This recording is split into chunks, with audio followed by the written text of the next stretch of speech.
Amud Bet, Shura Aharoná. Hoja 5, carilla 2, en el último renglón, la última línea. Ica de hambre, donde comienza la última línea. Estudiamos en el día de ayer una baraitá que nos había enseñado que la persona puede tener productos leudados de un gentil en poder del Yehudí, en poder de uno mismo durante los días de Pesaj. Y por otro lado, teníamos una segunda parte en esa misma baraitá que nos decía que estaba prohibido. Contestó el Talmud que hay diferencia si yo asumí la responsabilidad ante pérdida, extravío, robo, etcétera, del producto del gentil que se encuentra en mi poder, entonces ahí está prohibido que el Yehudí, que el judío lo tenga durante los días de Pesaj.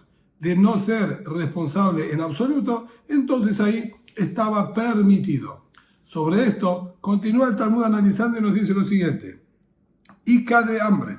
Hay quienes explicaron de la siguiente manera: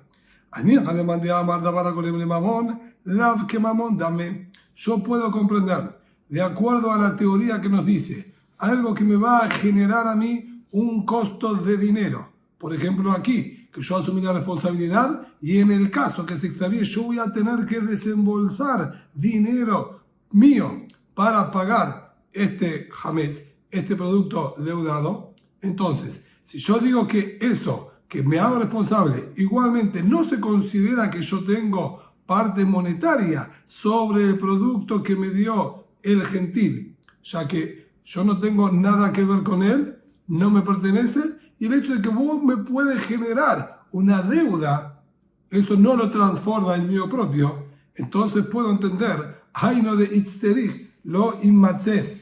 Esto se entiende entonces por qué el versículo dijo, especialmente lo inmatzé, tuvo que agregarnos y decirnos que no se encuentre ningún tipo de vínculo entre ti y el hametz, el producto leudado, ya que por lógica y de acuerdo a los parámetros convencionales no estaría yo en ninguna falta. Por eso era necesario que el versículo nos agregue esta aclaración y nos diga igualmente va a estar prohibido. El alemán de Amar, que mamón dame, pero de acuerdo a quien interpreta que si me genera un gasto, entonces es considerado que yo tengo valor, tengo del valor monetario de este producto, tengo yo parte y posesión. Entonces, lo imatze la malí, ¿para qué necesito un versículo extra que me venga a decir que esté prohibido? Ya es suficiente con la advertencia y la prohibición de que mi propio producto leudado no puedo tenerlo, queda incluido también esto, ya que de acuerdo a esta opinión es considerado que yo también tengo parte en él. Entonces es mi propio producto leudado en mi poder. ¿Para qué es necesario un versículo extra? Contesta el Talmud Itzterich. Necesitamos igualmente este versículo. ¿Por qué? ¿Sabe cada tajamina? Se hubiese subido a nuestra mente analizar de la siguiente manera: Joil, vejiite hadar bene, lar birshutekai. Al ser que si el producto leudado se mantiene intacto, es decir, el gentil me dio el producto leudado para que yo lo custodie, yo asumí toda la responsabilidad y todo el cuidado. Sin embargo, de no pasarle absolutamente nada, este producto, así como entró a mi vivienda, así también va a salir y va a ser devuelto. Y en esa situación, yo no tengo absolutamente ninguna parte en ese producto. Todo lo que genera que yo tenga parte es al momento que esto se extravía, se pierde, se arruina y yo voy a tener que pagarlo. En el momento que me genere la obligación de tener que pagarlo, ahí se considera que yo paso a tener parte en este producto. Pero mientras el producto esté intacto, yo no tengo ahí absolutamente nada que ver. Esto fue del gentil, sigue siendo del gentil y va a seguir siendo del gentil, porque nadie lo tocó y no me generó ninguna obligación. Entonces, hubiésemos dicho que no estoy en ninguna falta si queda ese producto en mi propiedad durante los días de Pesaj. Kamash Maran, vino el versículo que me enseñó, también ante esa situación, vos estás en infracción y estás en falta. Hasta aquí, para terminar con el detalle de la responsabilidad del producto deudado de un gentil en responsabilidad de un yehudí. Similar a este tipo de combinación, que hay responsabilidad, y eso puede considerárselo como mío o no, vincula el Talmud con otra halajá, con otra ley. Existe un concepto que nos enseña el versículo Kadesh Likol Bechor Pedro Kolach Mibnei Israel Va'adam Va'behemah Lihu. La persona debe consagrar todos los primogénitos, tanto primogénitos humanos como primogénitos animales. De yo tener un rebaño vacuno, ovino o caprino, el primogénito que nazca de cualquiera de ellos es un animal santo. Tiene que ser entregado y regalado a un cohen, a un sacerdote, y se lo debe hacer en regla, y tiempo y forma como corresponde, un sacrificio si se cumplen las condiciones. Pero tiene santidad y no puedo yo disponer de él a mi gusto. Tengo que sí o sí entregárselo al cohen, al sacerdote. Sin embargo, hace falta una condición, que es la que nos interesa ahora en esta situación en particular, que tiene que ser la madre netamente de mi propiedad, de propiedad judía. Si la madre es compartida, la potestad, entre un judío y un no judío, entonces ahí el animal que nace, por más que sea primogénito, no tiene santidad. El Talmud en el Tratado de Bejorot se encarga de hacer las enseñanzas, los aprendizajes correspondientes de los versículos para llegar a esta conclusión. Pero lo que nos interesa a nosotros es saber que para tener la obligación y la santidad del primogénito, tiene que ser exclusivamente de un judío. Por lo tanto, el Talmud pregunta la siguiente duda. Si le consultaron y le cuestionaron un interrogante a Rabá, una duda. El animal primogénito que nació del rebaño de un judío, pero que el gobierno cobra impuestos de los mismos animales. Un 10% de los animales es expropiado para el gobierno como impuesto por los nacimientos y los animales que tiene el judío. Entonces, ahí donde surge la duda, al ser que el gobierno se lleva parte de los animales míos, ¿es considerado que el gobierno tiene parte en mis rebaños también? Y por lo tanto, el primogénito no tiene santidad, ya que hay participación no judía en los animales, ¿o no es considerado de esa manera?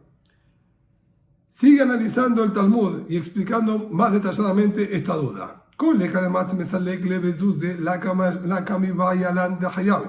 Si yo, judío, puedo saldar esta deuda con dinero, es decir, yo tengo la posibilidad de, en vez de entregar mis animales, pagar con mis animales, pagar con dinero en efectivo. No tengo entonces absolutamente ninguna duda que se considera plenamente animal judío, ya que el gobierno no tiene participación en mis animales. Yo les puedo dar efectivo si ellos no tocarían mis animales. Entonces se llama que el rebaño es completamente mío y estoy obligado a separar al mejor, al primogénito, como un animal santo. Sobre eso no cabe ninguna duda, dice el Talmud. Que cuando nosotros planteamos nuestra duda, cuando no existe la posibilidad de que yo pague con el dinero, sí o sí estoy obligado a entregar de mis animales. ¿Cómo funciona en ese caso? Ahí decimos que hay participación no judía y estoy exento o no. Amarleu Peturá. Les contestó Rabá cuando le plantearon esta duda. Rabá contestó, sí señor, está exento. No tiene que separar a este primogénito como animal santo. ¿Por qué? Porque hay participación no judía. Beatania Hayebet. ¿Cómo es posible? Nosotros conocemos una baraitá que dice que sí está obligado a santificarlo. Contestó Rabá, Atam de Matmesalekle. Ahí estamos hablando que él sí podía pagar con dinero y no era necesario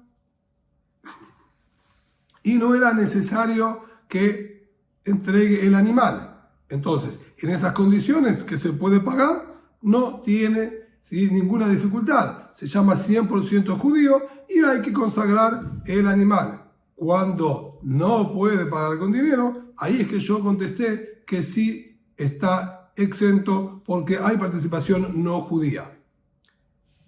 Ica de hambre trae una segunda versión de cuál fue la duda que le plantearon a Rabá.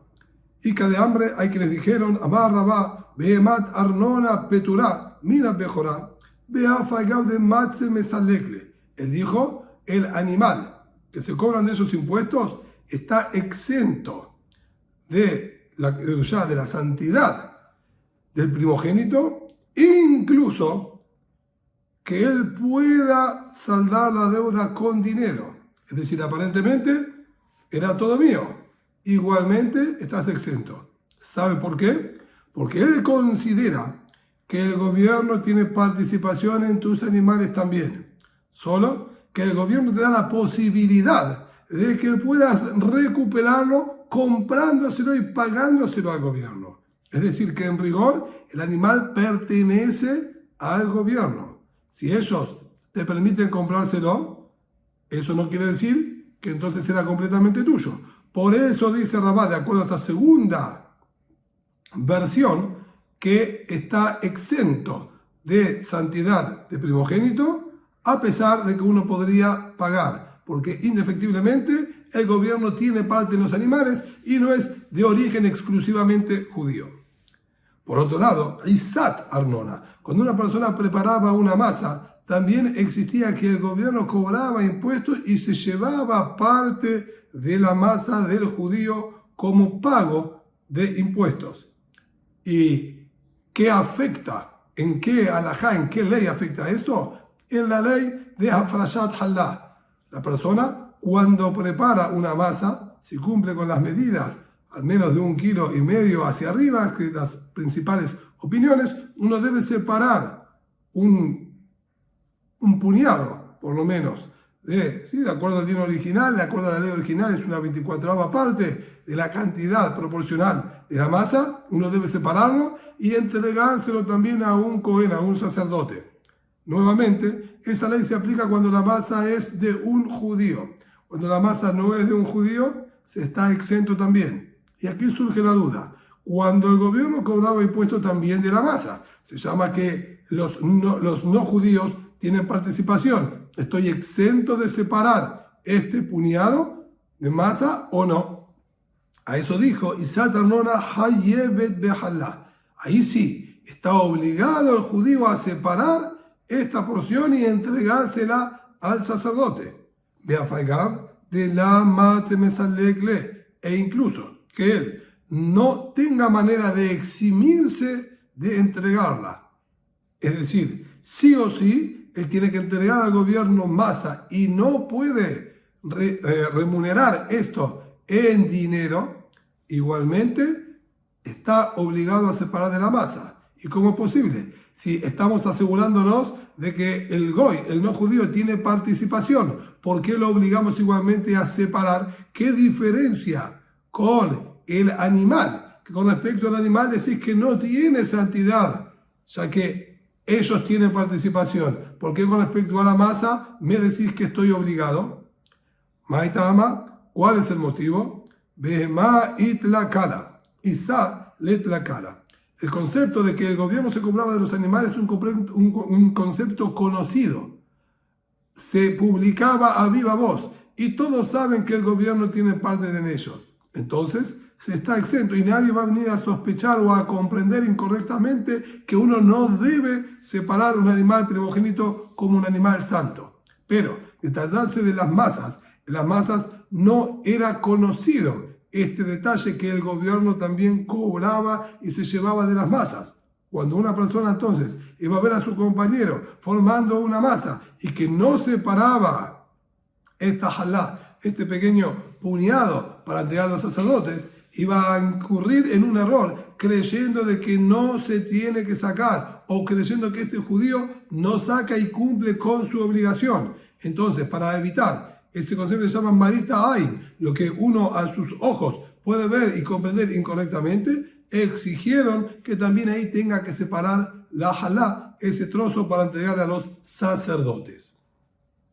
Hasta aquí, en lo que respecta al vínculo que hizo con la relación entre responsabilidad que uno tiene con respecto al gentil o no, si le iba a generar también una obligación en estas mitzvot, en estos preceptos. Tano Rabbanan. Continuamos ahora con el tema original de productos leudados del no judío en poder del judío. Y dice así, Tano Rabbanan. Estudiaron nuestros sabios Nohri, Israel, un gentil que entra al patio, a la propiedad del judío, y entra con una masa, obviamente leudada, en su mano, en los días de Pesach. En Zakuk Levar no hay ninguna necesidad de que nosotros exterminemos esa masa leudada que tiene el gentil en su poder. ¿Por qué? Porque estudiamos anteriormente,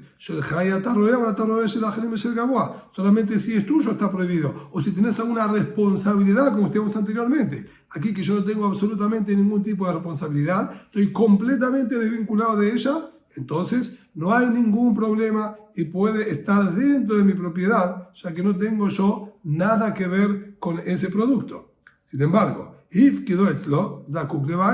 me lo dio en custodia, que yo se lo cuide, que yo se lo proteja, asumir responsabilidades, ahí ya entramos en otro carril, como estudiamos al comienzo de este shiur, de este estudio, que ahí al tener responsabilidad se llama que estoy vinculado y que de alguna manera tengo parte, y ahí estaría obligado a exterminarlo. De lo contrario, estaría yo en infracción de lo imache que se encuentra de alguna manera contigo.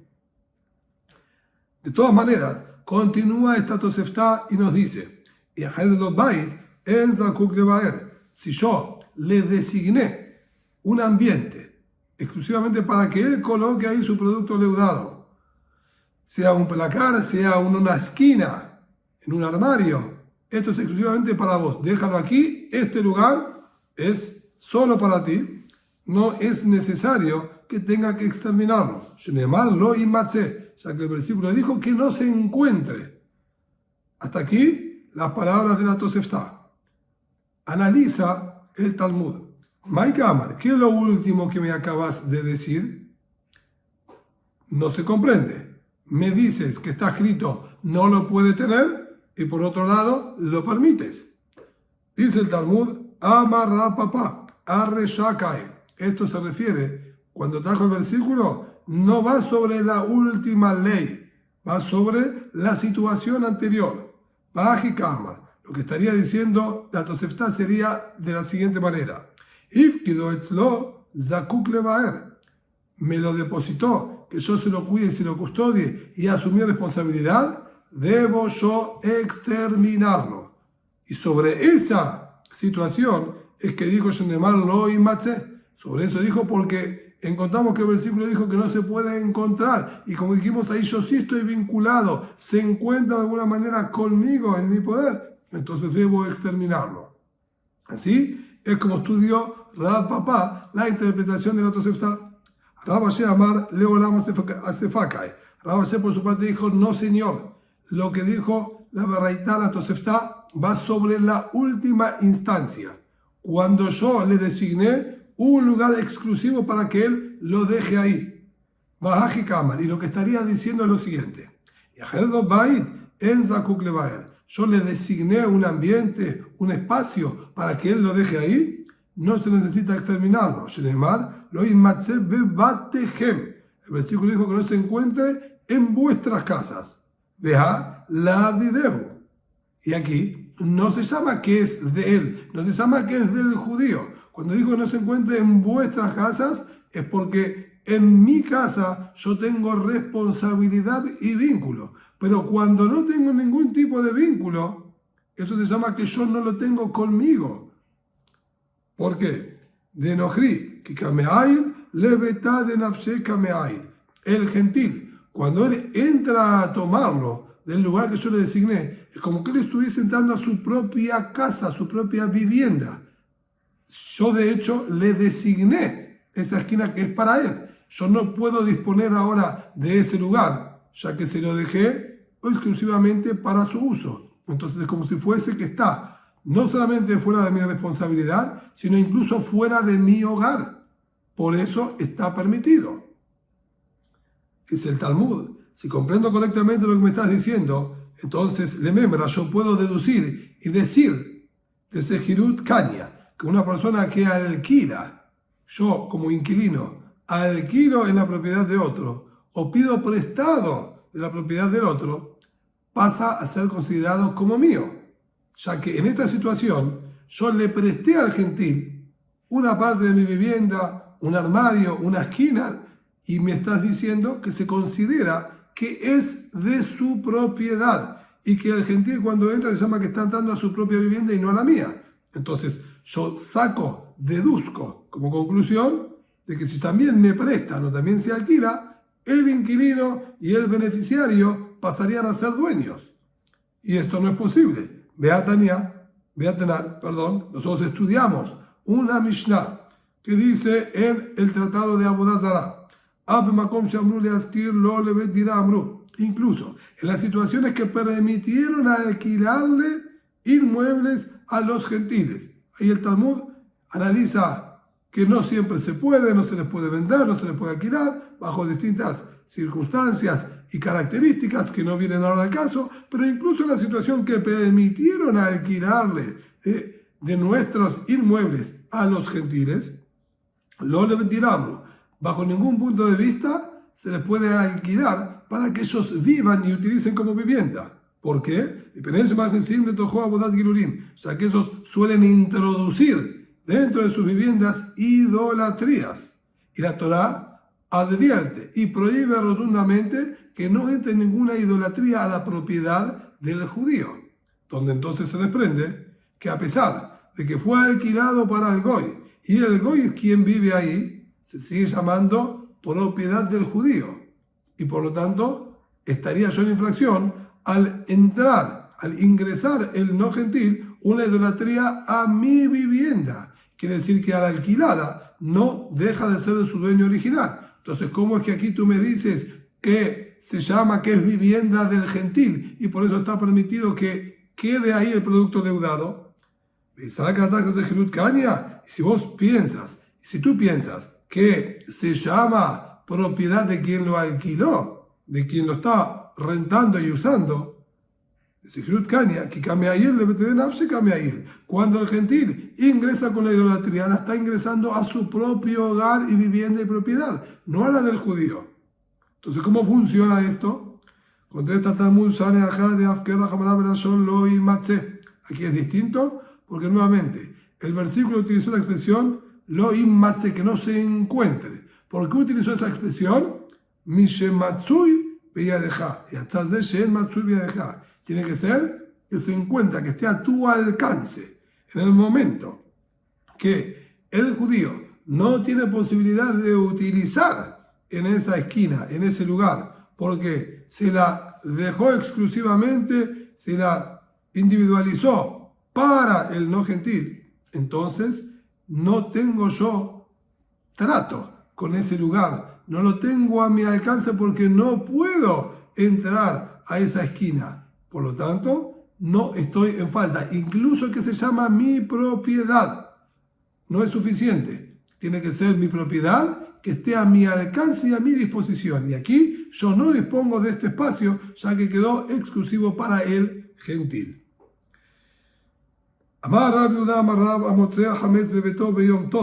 Una persona, dice ahora rápido el nombre de Rab, que encuentra un producto leudado en su vivienda, en el Yom Tov mismo de Pesach, que es imposible entonces exterminar y prenderle fuego. Si bien no va a estar en falta de acuerdo a la ley de la Torá, porque él ya previo a los días de Pesach, él lo anuló y lo consideró sin valor y sin ningún tipo de relevancia, pero igualmente no se puede tener en la propiedad de uno durante los días de Pesaj, incluso bajo esas circunstancias. Tenemos miedo que uno venga a comerlo. Entonces lo que debe hacer, Kofea Lave Takeli, debe tomar un recipiente y ponerlo sobre el producto leudado, tapándolo, para evitar la confusión de venir a comerlo y consumirlo. Pero no lo puede mover, ya que al no ser útil, es considerado mukseh, es considerado como un objeto apartado, no útil, que no se los puede mover en el día de Shabbat y de Yom Tov. Sin embargo, si se tratase de un producto que es pertenencia del Hekdesh, del Bet HaMikdash, no es necesario que uno lo tape, no sospechamos que va a venir a comerlo, no hay miedo. Maitama, ¿cuál es el motivo? Él siempre se mantiene apartado de todo lo que es pertenencia del Hekdesh. Es una condición, una situación prácticamente natural, que todo lo que es del Hekdesh, el judío se mantiene a distancia porque sabe que está completamente prohibido hacer uso y disponer de algo que es Kadosh, algo que es santo. Entonces, automáticamente eso ya lo protege y evita que venga a comer de él. Pero cuando se tratara de un producto leudado común, es muy factible que uno venga a comerlo equivocadamente. Por eso debe taparlo para estar atento y mantenerlo a raya. Y de tener en mi poder, como dijimos por ejemplo en el caso anterior, el gentil depositó en mi poder un producto leudado, le dediqué una punta exclusiva, una esquina solamente para él, y no asumí ninguna responsabilidad, dijimos que está permitido que quede dentro de mi vivienda. Sin embargo, nos dice aquí ahora que debemos levantar por lo menos una pared de 10 puños de altura, entre 80 o 100 centímetros, depende de las opiniones, para mantenerlo aislado y evitar que yo venga a comer de él. Por tenerlo en mi poder no hay ningún problema, como dijimos anteriormente, pero sí está la sospecha y la posibilidad de que uno venga a comerlo. A eso antes de Yom Tov, uno levanta una pared de 10 puños y con eso ya es suficiente. Mishum Heker, para que sirva como distinción y que uno venga a comerlo. Y como dijimos anteriormente, de tratarse de patrimonio del Bet HaMikdash, no es necesario. Maitama, ¿cuál es el motivo? Como explicamos anteriormente, uno se mantiene apartado de todo lo que es santo y no tengo miedo que va a venir a consumirlo. Otra halajá, otro dictamen más que nos enseñó Rabbi Yehuda, nombre de Rab en relación a Pesach. Se llama Rabbi Yehuda Marrab, Amafresh, perdón. Amafaresh veayotze, Bashi Yara, la persona que zarpa con barco en un viaje o emprende un viaje en una caravana hacia el desierto, que en verdad el desierto es indistinto. Kodem Sheloshim Yom, si es previo a los 30 días del comienzo de Pesach, en Zakuk Levaer no necesita exterminar los productos leudados que él tenía en su poder y puede emprender su viaje tranquilamente, incluso que sabe que tiene productos leudados en su propiedad. Todo se lo simió, pero si él emprende su viaje dentro de los 30 días de Pesach, Zakuk Levaer necesita exterminarlo. No le va a ser suficiente con el bitul, con la anulación que él haga desde el lugar donde él se encuentre. ¿Por qué? ¿Cómo funciona esto? Dice el Talmud. Esto que está diciendo, que si estoy dentro de los 30 días, necesitamos nosotros exterminarlo. Lo amarán en la Shedato Lazor. Esto siempre y cuando que él piensa regresar a pasar Pesach en su vivienda, en su hogar. Entonces cuando él va a regresar, va a tener el producto leudado en su propiedad, estando él ahí. Y eso es algo completamente prohibido. Es muy factible que venga a comer de él. Por eso, antes de emprender su viaje, ya se debe preocupar de exterminarlo para que cuando él regrese no se encuentre en su poder. Pero si no piensa volver, no es necesario que lo extermine. Con lo que él lo anule, haga el bitul y nulidad desde el lugar donde él se encuentra, ya es suficiente. Deja de estar en su poder al él quitarle todo valor e importancia, y tampoco hay sospechas que va a venir a consumirlo porque él no está en el lugar. Así explicó Abaye. Marle Rabá, le dijo Rabá, no comparto tu postura.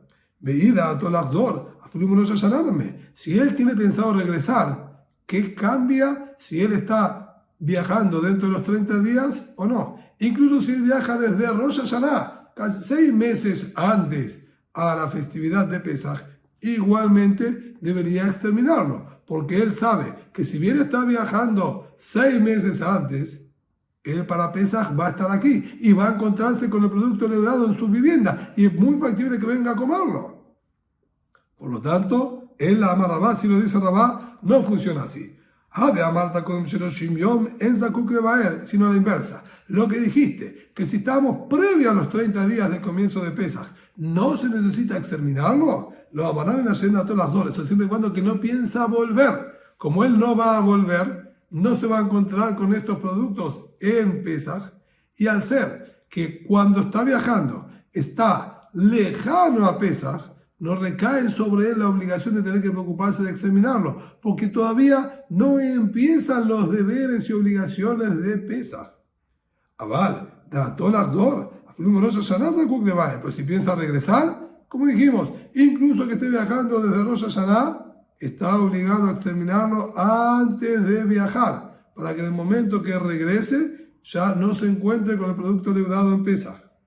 Y Rabá va fiel a su explicación que dio en otra situación. De Amar Rabá, como dijo Rabá en esta otra situación, él habló del siguiente caso. Una persona decidió ahora transformar su vivienda en un depósito de mercadería y él sabe que tiene ahí productos que son hametz, que están leudados, puede tener granos de trigo fermentados, que son hametz, y estarían prohibidos tenerlos durante la festividad en su poder. Él ahora lo va a transformar todo esto en un depósito y empieza a colocar mercadería por arriba de todos esos productos que son hametz, que son leudados. Si él lo hace kodem sheloshim yom, antes, previo a los 30 días del comienzo de Pesaj, él no necesita exterminar todos esos productos y granos leudados que tiene en la base y en el piso de ese depósito. Pero si está dentro de los 30 días, sí debe hacerlo. Y a eso dijo,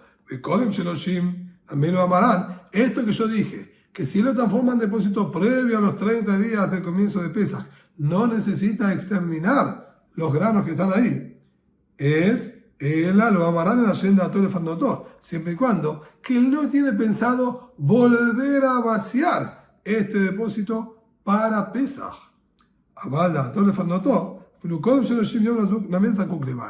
si él piensa vaciarlo, sí va a tener que exterminarlo. ¿Por qué? Nuevamente el mismo criterio. Cuando él va a vaciarlo en los días de Pesaj, se va a encontrar con el producto leudado y puede venir a comerlo y pasaría por la prohibición.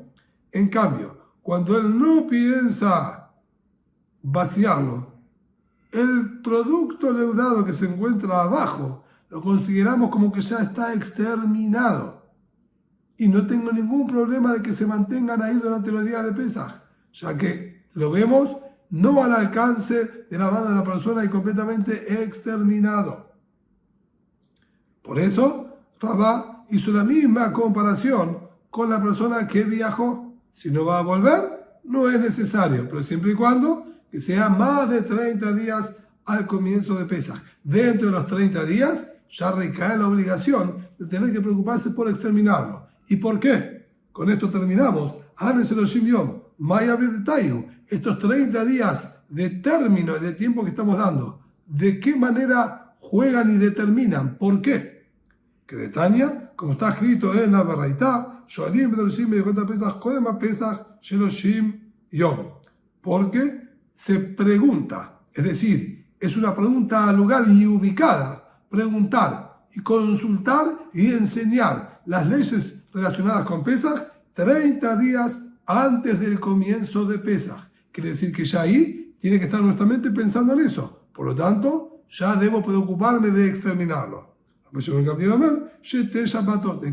Gabriel, por su parte, discutía y decía que eran 2 semanas nada más. Pero la ley que nosotros tomamos es como la primera opinión, que es la de la mayoría de los jajamim, que tiene que ser 30 días antes. Por eso, una vez que estamos en los 30 días, ya debemos estar atentos a las leyes de Pesaj y se lo debe que exterminar.